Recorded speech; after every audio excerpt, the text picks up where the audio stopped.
Testing, testing. All right, we are good to go.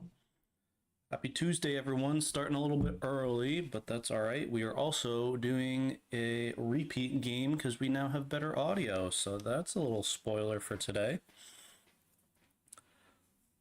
Gonna give a few seconds to see if everyone is joining in or not. I'm gonna organize the game pieces, and then we'll get right into it.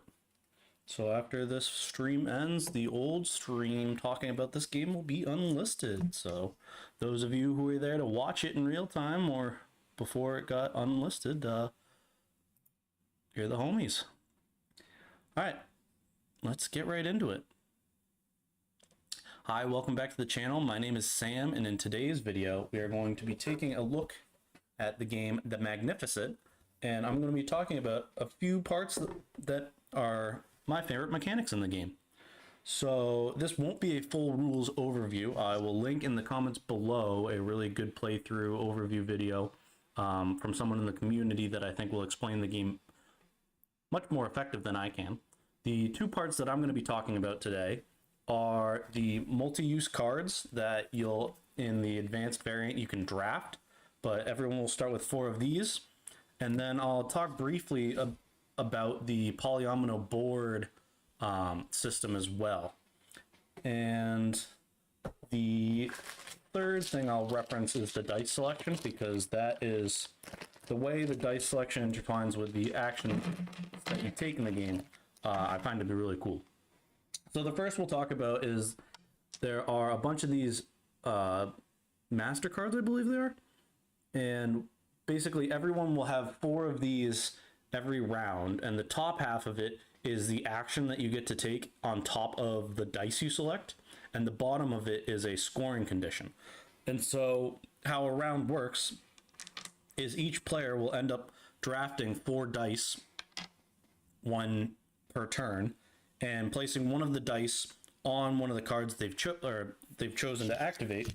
So for example, if we had this card in our tableau and we chose the 3 green, we would get to add +2 to that green power. And so that allows us to take a green action at a strength of 5, because 3 + 2, and perform one of the 3 actions down here of either building tents into your display, or by moving one of the circus caravans on the main board to get gems, or putting on performances. And so each round, if you select the same colored die, so we don't have a green one out here, but if we took a wild, this would add 6 to our base value that we already have. And since last round we had a 3 and we took the 6, we would be able to take a 9 value of green if we chose to keep that color. And so that building of power with the dice selection I find to be very cool, in the sense that it's balanced by, at the end of the round, you have to pay the amount of coins equal to your highest pip value of color. So if we say had an end round of, we chose to do 3 of each of the colors and then a 6, we would end up paying 9 total for the end of the round, because that is our highest pip value. Clear is always added to our highest dice. So in this example, if we ended up with 2 blue or purple and then 1 clear, this would actually be 12 worth of money that we'd have to pay at the end of the round. So that balance of trying to take stronger actions in the round, but not having to pay that high of a cost, that give and take, is one of my favorite mechanics, coupled with the fact that each round you'll have 4 of these cards in your tableau, and choosing which card you want to place the die on versus which card you want to keep for bonus scoring at the end of the round is such a unique mesh of like the multi-use mentality of these cards. I find to be very thought-provoking, and so those are my 2 favorite mechanics in the game.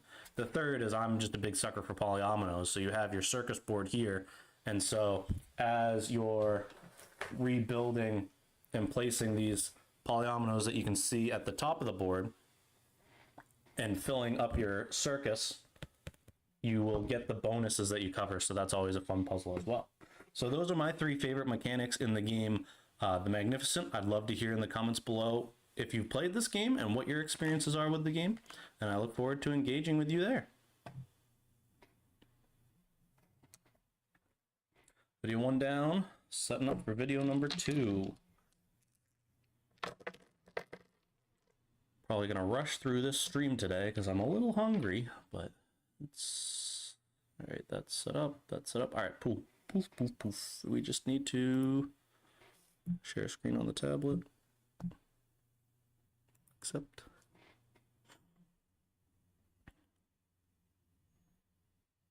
Boom. All right.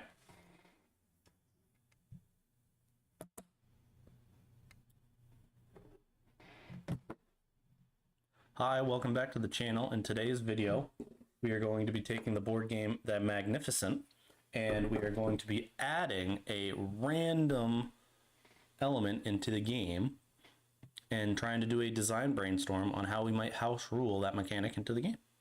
And so if we switch over in OBS, if you look in the top right of the screen, we have our wheel of mechanics, and this has 60 different mechanics pulled from Board Game Geek, and I'm going to spin it, and whatever mechanic it lands on, we are going to have to design or theory craft into the Magnificent.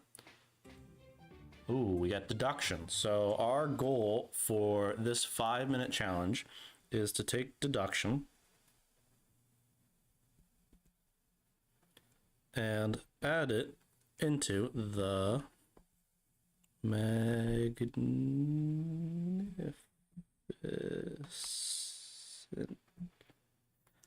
Can't spell. Boom. All right, so that is our challenge for today. And what we will do is we'll pull up our timer on our phone. Boop. And set it for 5 minutes. And so now that is counting down, and we have to add a deduction element into the Magnificent.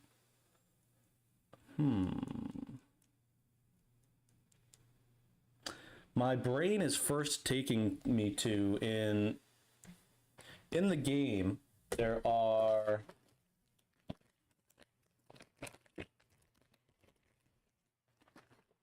these cards. I'll switch back to full camera. So there's these posters that everyone is performing or working towards performing. And sorry, getting brain stuck. But yeah, so there's these posters in the game that you're collecting to build out to perform. And so they cost different, they require different tents to be built into your circus and have a different gem cost to be able to perform them. But then you'll gain the bottom effect of the victory points and the money towards it, towards the performance. And so I think normally these would be out in a card row that you can select from and put in front of you to perform. I think this would be where I'd put the deduction element into the game, where typically on the player boards, you have the ability to store 5 posters at any given time. And if you have tents under them, so in the game there's a printed 1 tent here, and you have the ability to collect up to 4 tents throughout the game. Those are where they'll hold the posters, and then when you take the performance action, you'll be able to complete them. And so where I would add the deduction element into the game is, instead of having that market row, you will, when you gain posters, you'll draw 5 from the deck and choose 1 to keep, and you'll place it face down in your circus. Or if you're gaining 2, you'll draw 5 for every poster that you collect, and you'll place those face down in front of you in one of your circus spots. And when it comes time to do the performances, the other players have the option to wager what performance they think you're going to put on. And so I think I dropped a card, but we'll carry on. So for example, if I ended up having this performance face down and I was ready to perform, my opponents could there would be sort of a wager board that we'd have to make. We'll switch over to our other screen to draw it out. So I have secretly selected in my tableau the performances that I'm choosing to perform. And those are question marks right now. And there would be this wager board here with all of the, I think there's 6 different types of performers that are available in the game. And before you reveal, people can place wager tokens on which performance they think you're performing. And if I believe they're actually set into colors, so we could redraw this board. Sorry about that.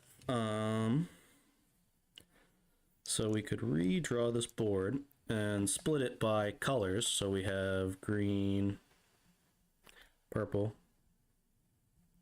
and orange. And so based on what you wager, if you get the color correct, you would be able to make 1.5 times back your money. I don't know. Yeah. So you'll get your money back and a gem of that color. So if you're correct, you get money back plus gem on the color. If you're correct on the performer, you can either get 2 gems or potentially double your money back. And so gems in the game are used to boost dice actions.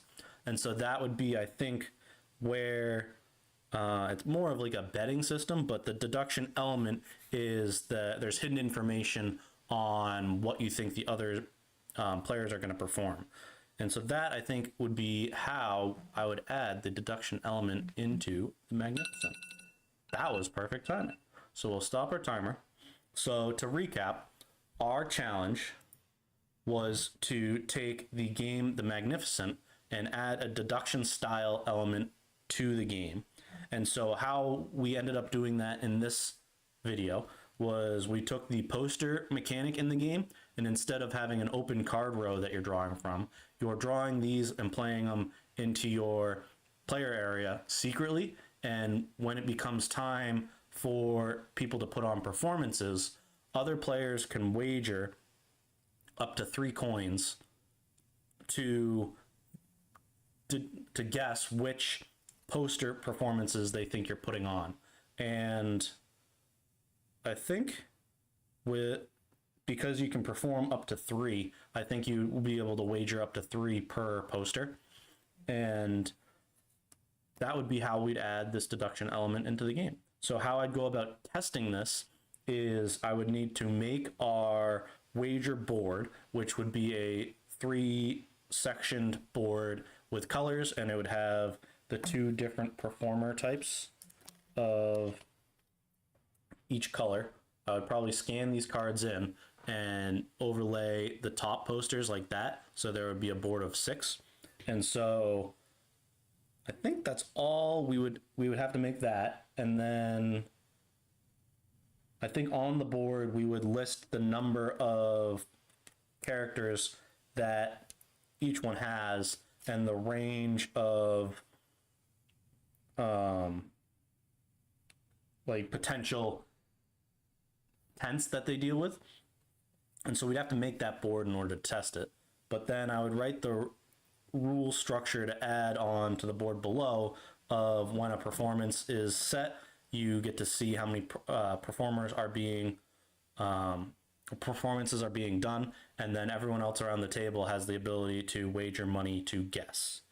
And the next time we played Magnificent, I'd ask the players at the table if they'd be willing to entertain trying out this house rule to see if it even holds weight or is fun.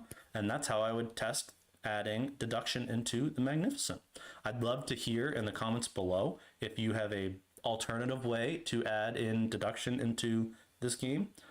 Feel free to post that so we can kind of flesh that out and engage in the comments below. And if you like this style of content, these videos go up every Wednesday, so please subscribe so you don't miss one. Hope you have a good one. All right, we are video 2 down and one more to go. So we don't need any of the magnificent, so we can pick that up quickly.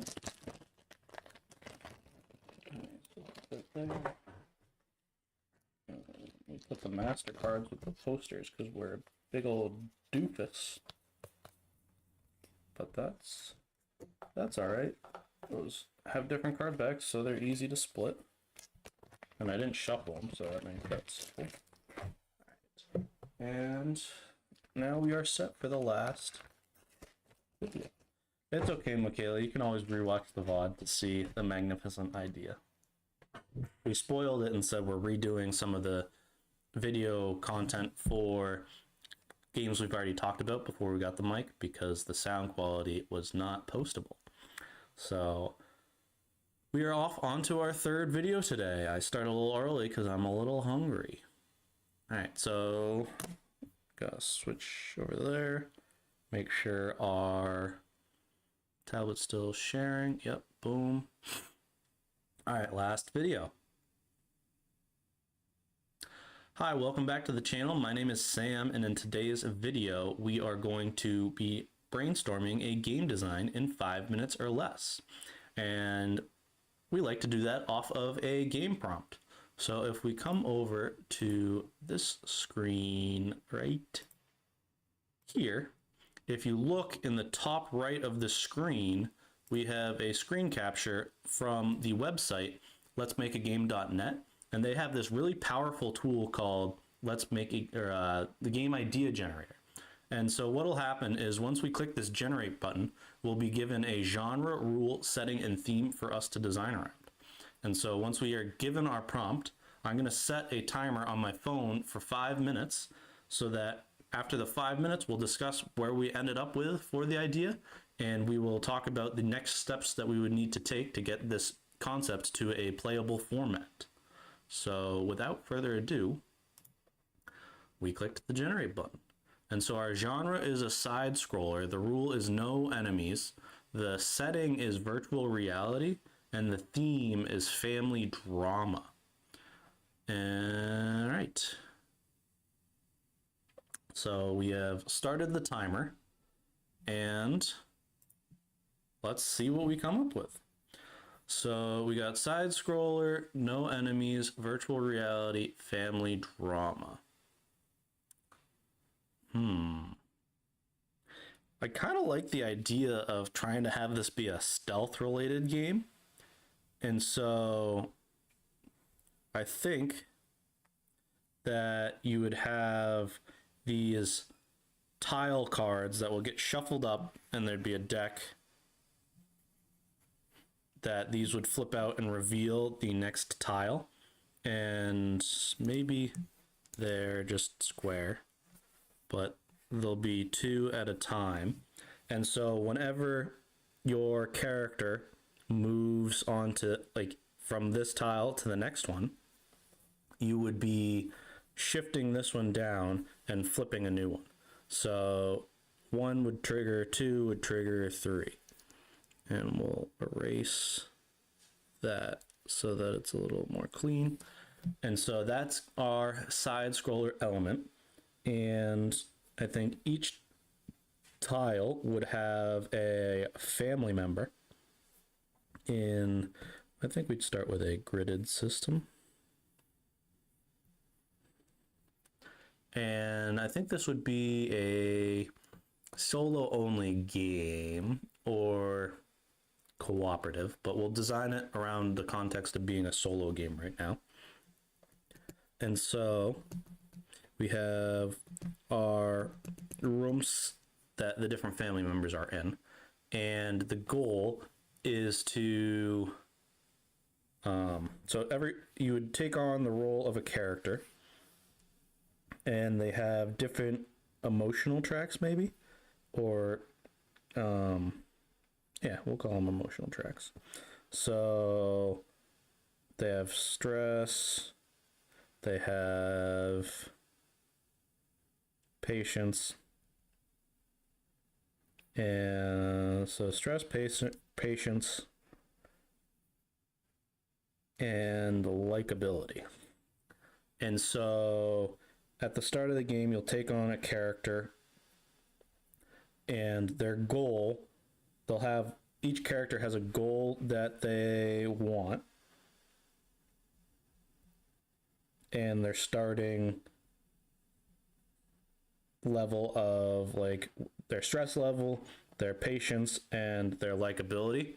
And so the goal of the game is to reach your end destination. And so I think to set up so that it wouldn't be the first tile flipped, you would take the, I don't know, maybe there's like 12 room tiles or something like that, that you will take the bottom 6 and shuffle your goal up in that bottom stack. And then you'll deal out the top 2 tiles here, and each tile has a family member, and we would have this family member deck.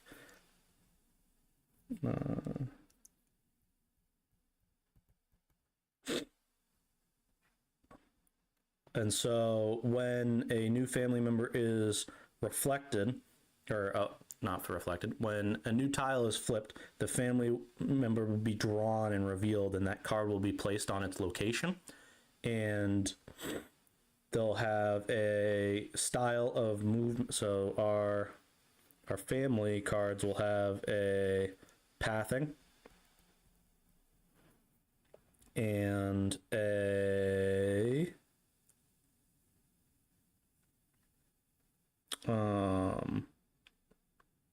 penalty.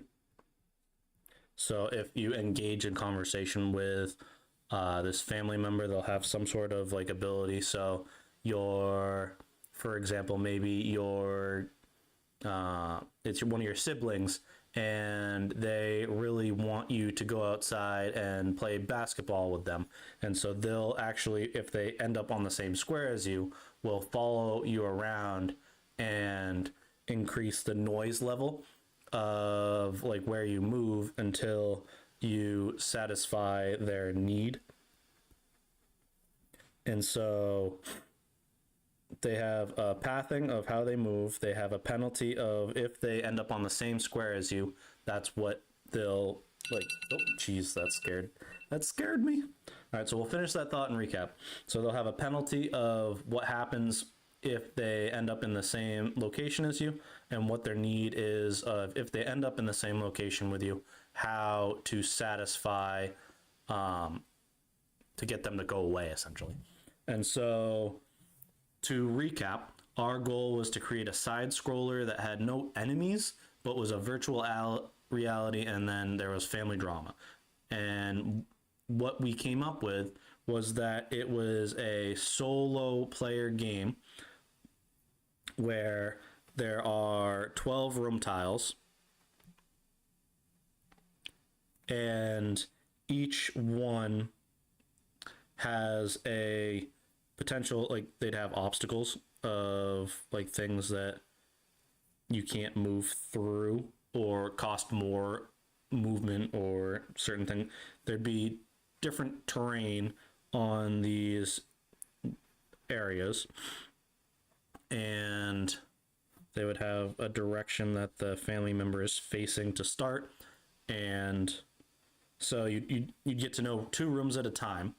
And so how the game would be played is you'll pick the character that you want to play as, so the family member, and that character has a goal, which is a end goal room destination that you want to be in. So say you're taking the role of mom and you just want to start making dinner so that you don't have to worry about dinner not being ready for the family meal. So your goal is to get to the kitchen sink so that you can wash your hands. And then you also have your starting stress level, your patience, and your likability that all start, and different interactions with family members will adjust those.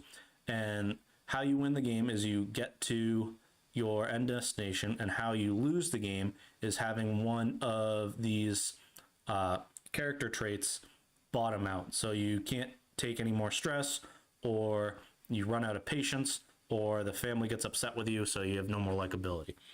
And how the game would work is that at this point, I would try to come up with the different room tiles and come up with maybe 2 characters to test in real time, and then we'd create the family deck of 12 characters. And I would operate with the round or turn structure would go, you get to move, and then the family members would move, and you can choose to do nothing, but potentially that would lower your patience because it's taking more time. And if you satisfy different family members, your likability goes up. But that is sort of what we came up with this prompt. So I would love to hear in the comments below what you thought of this concept, or if you have other ideas of how to make this prompt. If you had other games that you came up with from this prompt, I'd love to hear those as well. So please engage with me down below in the comments. And I hope to hear from you soon. Yeah, I was saying that it was just a solo only, Mick. I was thinking you probably could do cooperative, but from the thematic perspective, I didn't really know how to handle having 2 different characters, so I just stuck with it as a solo for the prompt. But with that, everyone, I'm going to say adios for today, and I hope everyone has a great Tuesday. Hopefully the weather gets a little better out, but I will see you all at the same time tomorrow. Bye-bye.